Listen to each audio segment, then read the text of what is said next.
You're on. This is Pete Feenstra from www.getreadytorock.com, talking to a jet-lagged Walter Trout, who's just come in from Denmark, hasn't been asleep, but he's going to do the interview anyway. Thanks very much, Walter. I'm from www.nosleep.spaced. But anyway, we're still going to get some sense out of him, hopefully. And we're here to talk about your 20th anniversary album, Unspoiled By Progress. Now, is the title of that album to do with the raw, passionate, hard rock blues that you play, or is it a statement about who you are? I think it's a little of each. Okay. And of course it's a little tongue-in-cheek. Yeah, I like to have a little humor in there, you know. It's surprising. But it's basically, you know, me and my band. It's still a guitar and amplifier, no effects pedals, Hammond B3, a bass player and a drummer, and as always, going at it as hard as we can, and not really getting caught up in the latest technological advancements or any of thing like that. We're basically doing the same thing we did when we were teenagers, learning how to do this, you know. But doing it very successfully, and now you've hit the top of the blues charts. You're on your 19th album, I think. Is that right? In 20 years? Yeah, I thought it was 17, but I might have lost count there along the way. Compilations, I guess. Yeah. But that's pretty prodigious. Yeah, it's I think nearly so. an album a year. I mean, yeah. You know, and I'm set to do another one. Oh, good. So. Very good. Your solo career is almost unique because you didn't actually step out until you were 38. That's Most right. people have lived a life, well, did live a life with Canned Heat, with John Lee Hooker, with John Mayall, and then you stepped out in your own career. Was that? Did you hit the ground running? Was that... Well, I tried to. It was kind of a tough decision to leave John Mayall. That was a great gig, and to actually just walk away from that was very scary at the time, because I didn't know what would happen. I didn't know if it would work or not, and I'd fall on my face, you know. But I felt like I had to try, and on my 38th birthday, I was playing with John in Gothenburg, Sweden, in a big concert hall, and I was on stage thinking, I've got the greatest gig in the world here. But I'm 38 tonight, and it's always been my dream to have my own band, to write my own music, and to step out on my own. And if I don't do it, I'm going to find myself, you know, an old man, still being a sideman. So on my 38th birthday, I went to his room after the gig and quit. You actually did it? Yeah.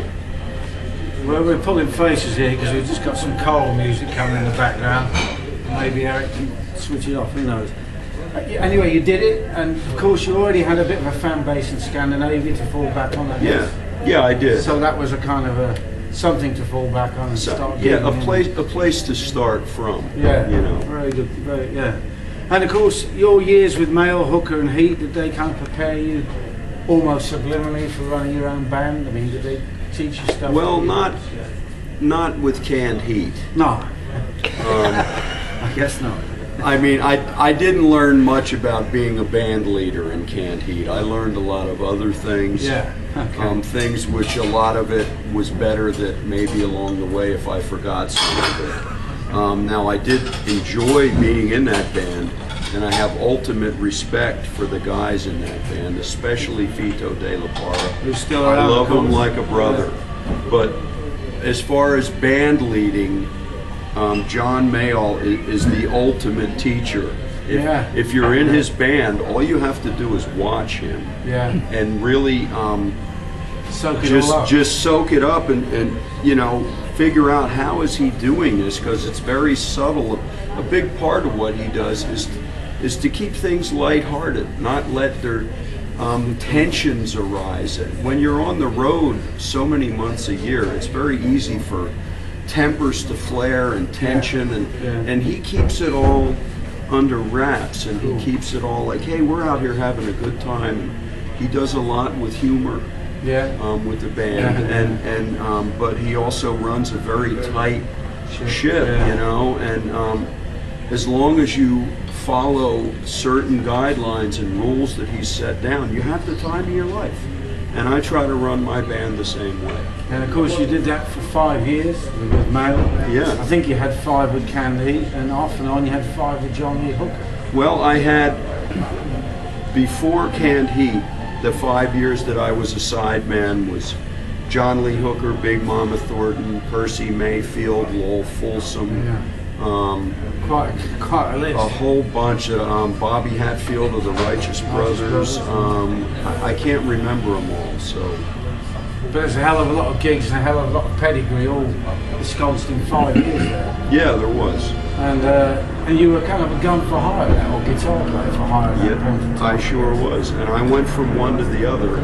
People say, well, how did you get the work? And I say, well, I did a gig with Big Mama Thornton one night, and there was John Lee Hooker. He said, play in my band. And I did a gig with John Lee Hooker, and there was some guys from Canned Heat. They said, play in my band. With Canned Heat, we opened up for John Mayall, and he said, come play in my band. It was just one after the other. Yeah, you know? yeah.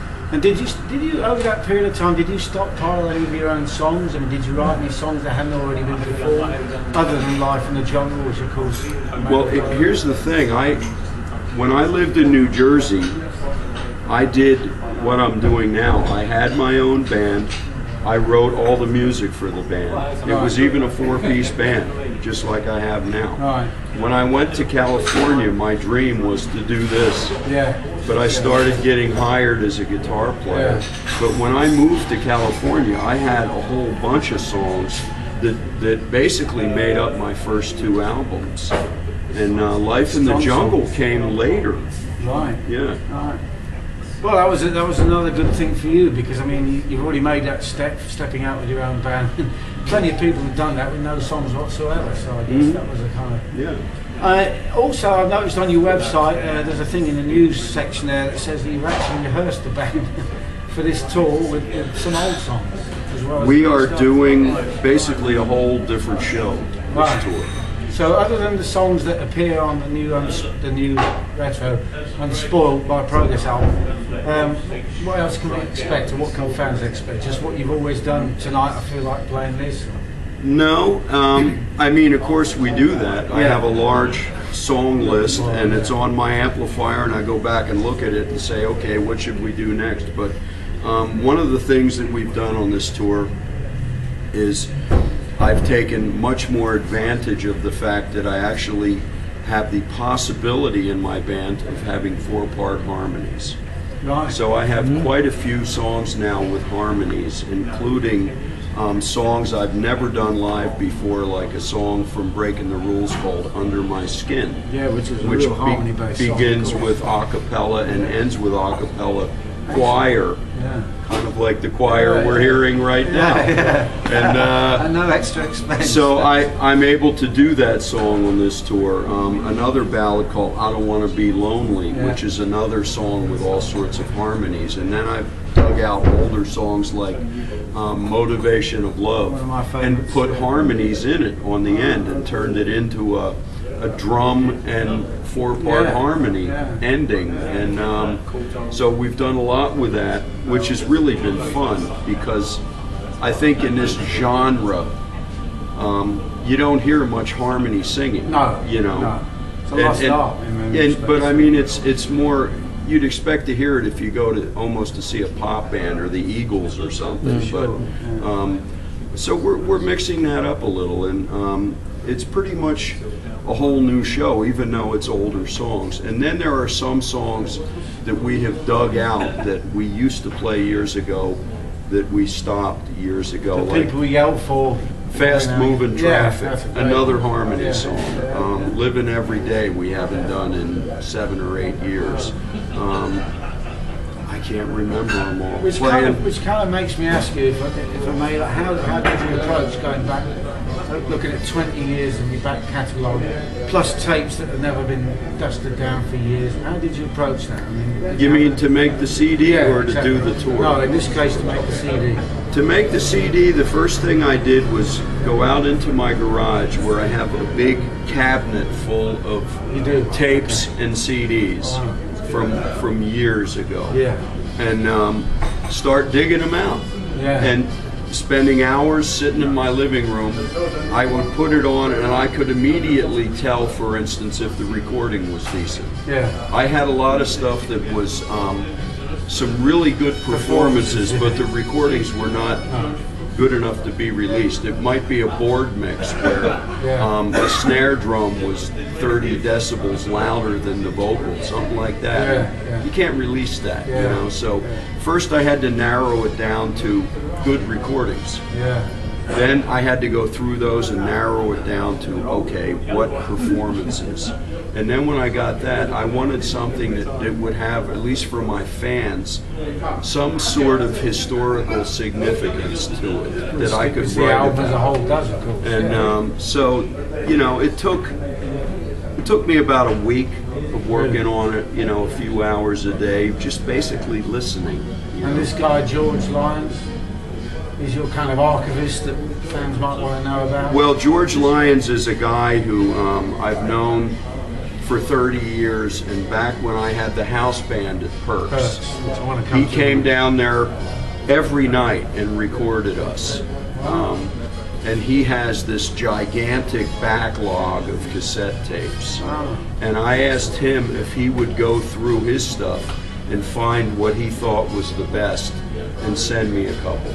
Got it. So he actually spent hours doing that too. And that, yeah, that particular track, remind me of the title, because I've got it written down and I haven't got my glasses on.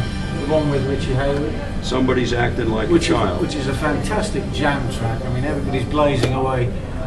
Can you sort of tell us like the kind of people that would actually sit in with you at Perks, like Richie on that occasion? Well, Richie played there 6 nights a week, 5 hours a night with me for a couple of years. And when Lowell George died and Little Feat broke up, Richie, who had been coming down there and jamming, said, "Look, I'm not playing, you know, how about," and I said, "Well, okay, if you want to play, you're in, you know, come on down."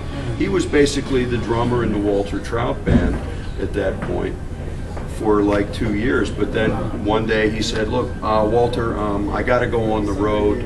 I'm sorry, I'm going on the road." And I said, "Well, who are you going on the road with?" And he went, "Robert Plant." I went, "Okay, go ahead." Then he came back after 2 months and we played, and then he said, "Well, I've got to go on the road again." "Yeah, who are you going out with?"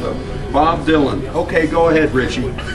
Then he came back again, and then it was, "Oh, I got to go on the road again." "Who this time?" "Eric Clapton." I said, "Please go ahead, Richie."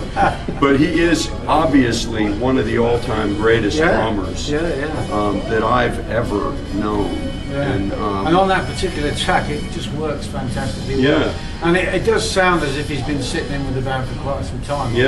And it's very loose and just complete energy. You know, and people, Mick Taylor played with us at Perks. John Mayall played at Perks. Garth Hudson from the band, he played at Perks. A lot of musicians you might not have heard of, Finest Tasby and Deacon Jones played at Perks. Coco Montoya, Debbie Davies, bass player T.M. Stevens from Tina Turner's band. So really, when you came around to doing that Full Circle album, it probably wasn't as much a thing as phoning everybody up. I mean, it was like a cue as to who was going to play with you. It was almost a confirmation. Did you see it as this as a confirmation of your standing in the blues rock world? That's what my wife told me. I hadn't seen it that way, but I actually had to. When I came up with it, I figured I'll get a couple of people might be interested, and all of a sudden I had this big list of people, and I had to actually cut people out because I couldn't fit them all on there. And just for those of you out there not seen it, there's Jeff Healey on there, Coco Montoya on there, Finished Tasby's on there, Eric Sardinas, John Mayall, Guitar Shorty, James who Harmon. you played with not long ago, I believe. Yeah, in Maryland. We did a double bill. Great. We had a great time. And apologies to everybody else we haven't mentioned, but it's an incredible album. The album that took Walter more or less to the top of the charts. I want to go back, look at the 20 years that you've been performing. The music business as a whole has changed substantially. It's changed in the way that the physical carry of music has changed. Of course, the CD, MP3, originally on vinyl, of course. And promoting gigs, I'm a promoter, it's all changed. But at the heart of that, they're still gigging, and of course that's what you do pretty much all the year round, or 3/4 of the year round. Do you still enjoy doing that? I still enjoy doing Meeting it. people, But I do have to say, there was a little symbolic moment here where you said, Walter went to the top of the charts, and as soon as you said that, hallelujah, hallelujah, all came on the hallelujah chorus, and I thought, okay, if you don't believe in divine intervention, you better do it now. Now, I'm sorry, I was thinking of that, and I didn't actually hear the question. Do I still enjoy it? I sure do. Yeah, it's keeps my soul alive to get up and play to people. And some nights it's harder than other nights.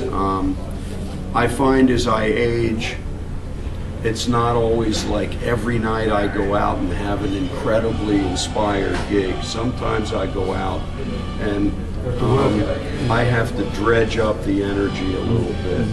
But that often provides the best gigs. Funnily enough. You know, because you're actually fighting to get there.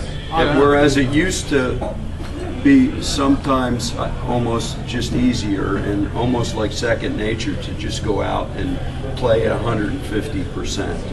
Now sometimes I have to really go out there and say to myself, hey man, come on, get it together here. You know? But then again, you've got experience to lean back on.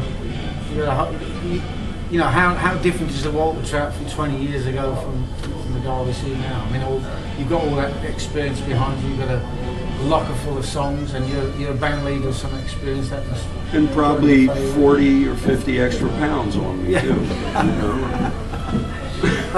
Moving on from that, you can't sing with the call is the working class. That's kind of a political song. But the interesting thing about that is you made a video to go with that, and your son made that, I believe. My son made that video. Which one? Jonathan. Jonathan, okay, Jonathan, sorry. And it's great. I mean, is that the first thing you've collaborated on? And actually, he heard the song, and he said, you know, I think I could do a cool video to this. And I was like, yeah, go ahead, man. And he actually did a first version of the video that was really cool, and then we found out that he had used a lot of images that were copyrighted. So he had to go back and do it again. So he really worked on that thing. He spent days working on it, and I was very proud of what he came up with. And it's had a huge amount of hits, which suggests that people like it as well.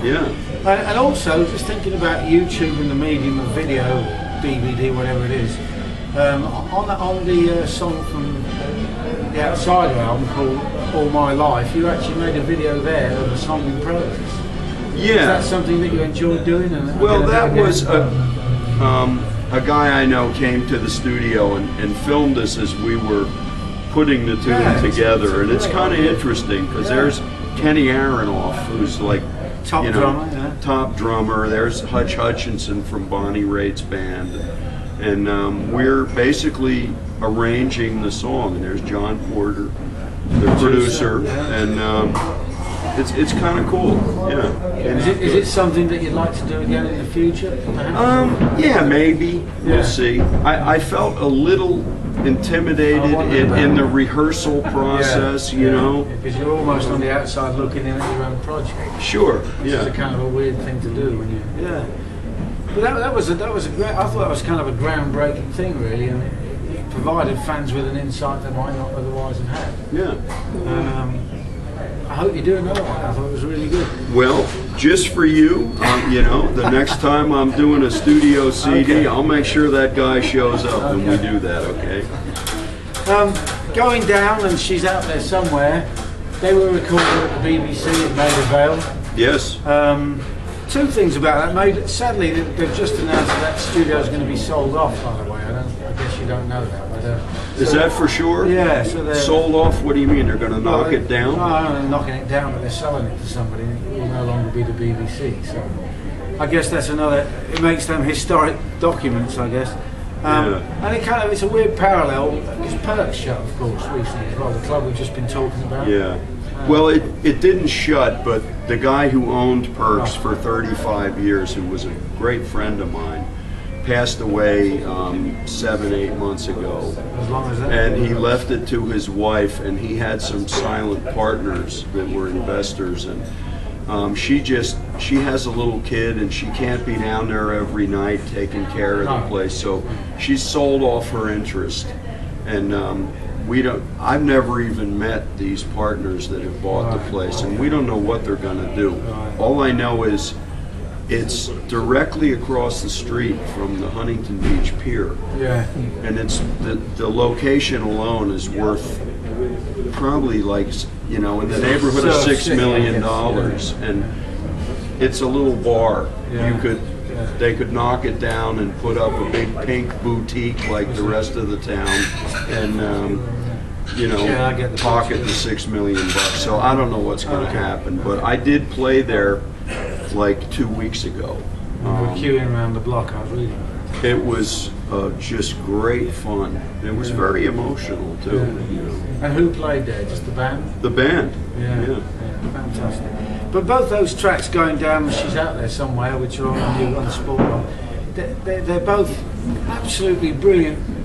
They almost sound like they're live. They're live in the studio, in effect. Yeah. And the question is, you've never been intimidated, or you don't seem to have been intimidated by playing in a studio environment, whereas a lot of bands find it very difficult to bring their best work to that environment. Why is that? You just go in there and blaze away and don't think about it? I kind of like to play live, whether I'm in the studio or I like to approach recording by having the band basically play the tunes. Yeah. Now, because it's a recording, you can go back and fix something, of course, but you don't. The modern technique where the guy does a drum track, and then a week later a guy plays the bass, and a month later a guy puts on a keyboard. I'm not into that. I want the dynamic of people playing at the same time, looking at each other and playing off of each other. And it certainly sounds that way on those two tracks. Actually, Going Down, which is, I think it used to be one of your encores. It's still, I still do it as an encore. Absolutely blazing.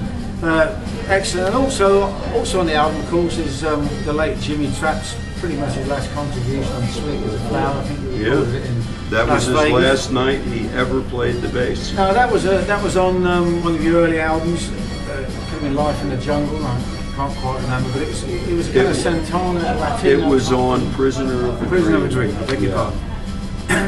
Why didn't you? What I was going to ask is, why didn't you write any more songs? Because that was such a we wrote Victor the Cajun together. Sweet as a Flower. We wrote a song together that we recorded in the Tellin' Stories session, and we actually recorded it with Bernie Marsden on guitar. Yeah, in London. In London, and the song never got released, and it didn't make it onto the album, and they were supposedly going to put it out as a single, but my relationship with Silvertone Records turned very sour immediately. So that song has been lost. I don't have a copy of it, and it was a cool tune. That's a shame. The Dobro song, Two Sides to Every Story, was that already written, or did you come up with that to offer a little bit of light shade to the material on the new compilation record? It's funny. It's a very personal song, I guess. When the record company and management said, let's do this compilation 20 years and go back through your archives, I said, that's great, but I've got to have some new songs. Yes. There's got to be new stuff. If you're doing this thing as to try to say it's like kind of a report card of 20 years, we got to show where I'm at now. But an ongoing one. Yeah, so actually that song and So Afraid of the Darkness I wrote on the same day. Like it was, my wife is looking at me saying, okay, you're in the studio tomorrow, and you've got the song Working Class, which I had written a few days earlier, right? But she goes, you're in the studio tomorrow. What are you going to record? Whoops. But you've been there before. You seem to write quite well under pressure. Yeah, that's do it now. Yeah. And you get your inspiration from just everything on the road, personal things. Yeah, and when I'm in the van on tour, I sit in the back seat and I go off into my own world a lot, and I write lyrics. Yeah. So that when I get home from like a month or a 5-week tour, I normally have a stack of lyrics, and I can go out into my little home studio and go through the lyrics and find something that grabs me. That's how Two Sides to Every Story happened. I had the lyrics, and then I thought, well, I'm going to make this a country blues, because I've been listening to Lightning Hopkins. Yeah, oh, Lightning Hopkins, yeah, well, that makes sense, yeah. And I've finally gotten over you, another great heavyweight, typical heavyweight Walter workout. You play some great harmonica. I just wondered why down the years did you never find room to play more harp? Or is it just something you consider as a filler? I don't enjoy it all that much, because I mean, I can do it, but I've always found, for instance, with my band, that when I stop playing the guitar to play the harp, a large chunk of the music drops out. When my guitar drops out of my band, that's a large piece of the band that's not there, right? And I also, if I'm going to play harp, I want to play it through an amp, distorted harp, not through the PA. And so it just kind of doesn't work. I still do it on records. I was doing it back then on the tour because a lot of people like record company and managers were telling me, well, you got to play harp and show them you know how to play harp. But these days, when I hear somebody like Jason Ritchie play the harp, I don't feel like even attempting the harp. Oh, he's a virtuoso. And as a matter of fact, I am about 90% sure that he will be with me as a guest at Shepherd's Bush Empire. Well, we'll be there. That would be brilliant. Yeah. Because of course people over here in Britain we're talking about haven't seen him yet, whereas people in Holland. Well, because last year I took him to Holland for 4 shows. So this year, I'm pretty sure, 90% sure, that he'll be with me for my final 5 shows in the UK, starting at the Stables in Milton Keynes and finishing at Shepherd's Bush Empire. I'm just going to ask you about the. I totally forgot what I was going to ask you. I had well, you appeared on your last album, of course. Yeah. Jason. And we've seen some great footage in Canada on YouTube of. I think you did a few dates. Have you seen the footage from the Tivoli in Utrecht? Right. That's the footage you need to watch. Right. That was the most amazing of all of it. So watch out for that, everybody. And yeah, if he comes to the Shepherd's Bush Empire, that would be absolutely amazing. Was it, you haven't brought him over here before, was it just the fact that schedules when he had his own album to do and stuff like that? No, it was just, I took him to Holland first. To see how it would work out and how it would go, and spectacularly well. And then this year it's the UK. I think he is such an incredible, unique, trailblazing artist that I want to help him out. And instead of him coming over here and touring unknown and playing in a little club to 10 people, I want to get him in front of some large crowds. Like after he did the 4 shows in Holland, he was able to go back with his own band and do a small tour and sell the tour out. Yeah. So I'm glad if I can help him out. I didn't realise he'd done it.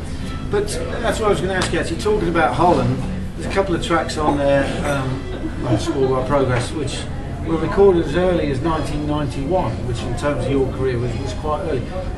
Why do you think you kind of made such a big inroads into Holland so early in your career? Was it because you got some radio over there? Or?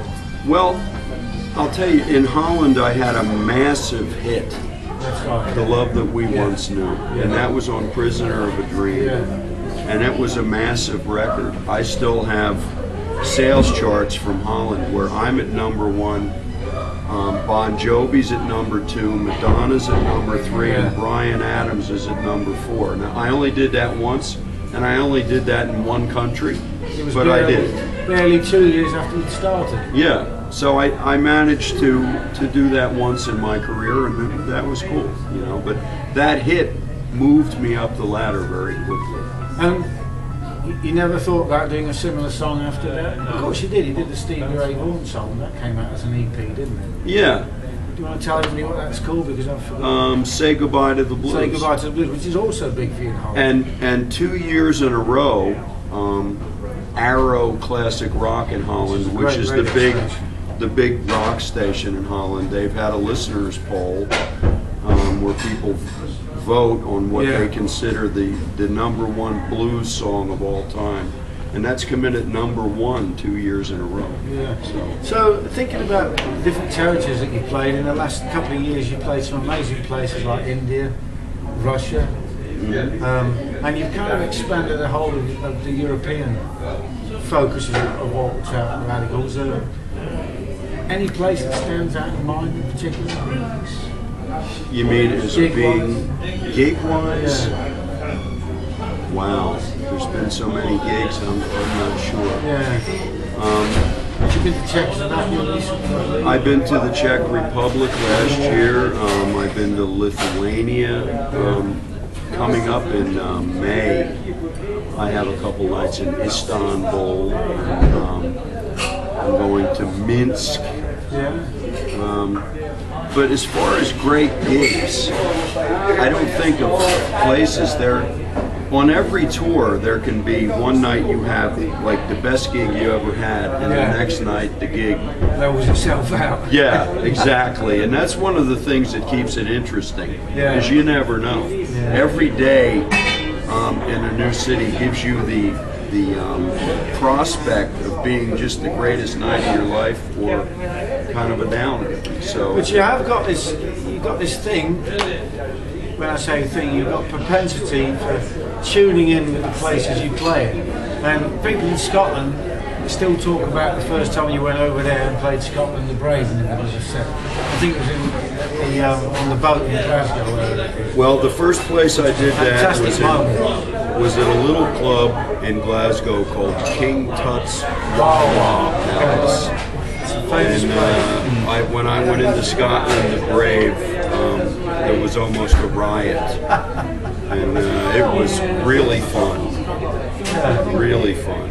The response was amazing, almost scary, because they literally were right on the edge of like the place was going to like blow up, you know. But place in Scotland. Oh, they're great, absolutely great fans up there. And talking about fans, a couple of questions I've been asked to ask you, maybe obvious ones, but people want to know these things.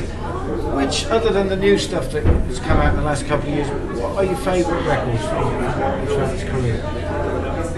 My favourite records of my own? Yeah, either in terms of satisfaction recording them or whatever.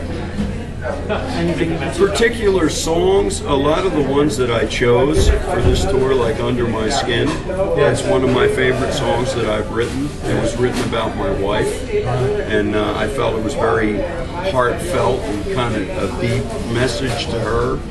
And I've never really been able to do it because I didn't really have the harmony, and it's based on vocals. But as far as just complete albums, I'm probably the most pleased with The Outsider. I think that's very common. I think that had everything, really. Production-wise, song. And as I mentioned at the beginning of this interview, you have been very prolific. I can't think of too many artists who have come out with, let's argue, the point 18, 19 albums. And you've already talked about the fact you've already thought about the next project. How far ahead do you work? Well, right now I know that in February I'm going to record. You are? Yes. And that's when you got some time off being on the road? Well, right now that's all I know. I finish all this touring I'm doing now at the end of November. So in December and January I have to write the CD. As my wife would say, you're in the studio in a month, what are you going to record? And that's when I go out into my studio and start writing. And another question I've been asked is, who else do you listen to and where? Being as you're on tour, do people give you CDs? Do you? They do. People give me CDs, but if I had to tell you who I listen to, it would probably weird you out. You know, I don't listen to a lot of stuff like what I play. I have to be in a certain mood too, and then when I'm going to listen to it, I'm probably going to throw on the records that inspired me as a kid. It's probably going to be early Buddy Guy or live Cream or some Jimi Hendrix or something. But normally when I'm at home, and for instance, in my house, my wife cooks, I clean up. When it's time for me to clean up, I say, I'm putting on cleanup music, everybody vacate. And they all leave, and I'm liable to put on Judy Garland or Anthony Newley or Placido Domingo. Mood music. I actually love that stuff. I love great singers, and I love different genres of music that I would never attempt to do myself. I get so much of screaming loud guitar that I'm also a Beatle freak. I listen to them incessantly. You should also mention the fact you mentioned Buddy Guy a while ago. You played with him, of course, in Mumbai about 18 months ago now. Yeah. Was that a kind of fulfilling experience? Well, it was great, but I had played with him early in my Mayall days, when Buddy was still driving around in a van, you know, and had not won Grammys, and was another act out on the blues circuit with John, and we had jammed together on numerous occasions and hung out. We had even done a couple tours of Europe in a bus where we were a package deal. Oh, really? And it was John Mayall, Buddy Guy and Junior Wells, Luther Allison, Robert Cray, Dr. John, Coco Taylor, and we were all on one bus. When was that? Let's see, I was still drinking, so that was probably 85 and 86. We did that 2 summers in a row. It was great, man. You know, we would share dressing rooms. That's where one of my favorite stories of that time is we're all in the same bus for a month. I'm hanging out with Junior Wells and Buddy Guy. I'm getting ready to go on one night in the dressing room.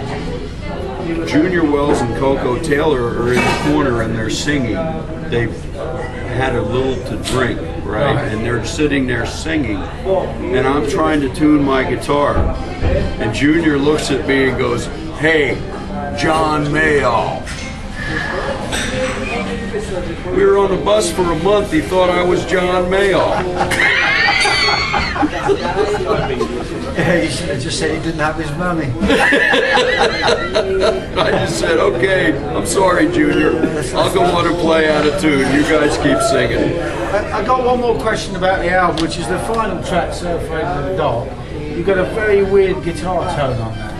Yeah? Very weird. I mean, is that a deliberate thing, or to make it, to bring out the angst of the lyrics, or is that just something? You mean on the solo? Yeah. We just threw on some delay, which may be, yeah, it's basically my guitar, my amp, and then when it was time for the solo, Eric Korn, we threw a little delay on there to kind of make it Hendrixy. Right. That's all it is some delay.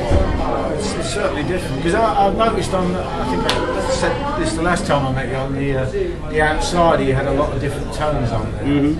And I thought it was another exploration of that. Well, you see, on the Outsider, I had the advantage of John Porter, who has this incredible collection of old guitars and amps. And every day he'd show up with more amps and more guitars, and we'd listen to the song, and he'd go, well, how about we try this, we try that, try this, and there was hours of experimentation, whereas the 3 songs the 3 new songs on here, we did all of them in one day.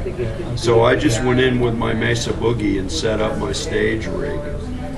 So those 3 songs, it's just my stage rig, except of course for the acoustic one. So the 2 songs. Well, there's a whole bunch of people arriving now. We ought to finally mention the actual gigs. You start your tour tomorrow, which is where? Exeter. Which is a long way from here, some more mileage. And then you've got nearly 3 solid weeks, I think, all around the British Isles. Finishing, hopefully, with Jason reaching the last flurry of gigs in Shepherd's Bush Empire on the 30th of October, which was a fantastic gig last year, and this year it's going to be the final night of the tour, so hopefully it'll be even better. Let's hope so. Anyway, Walter, it's been fantastic. Thank you very much for coming out tonight. I know you've just flown here. It's absolutely shattered. I am now. This is Pete Feenstra, www.getreadytorock.com with Eric Harvey on the camera. Thanks very much. Thank you, Walter. Good afternoon. Thank you. Now there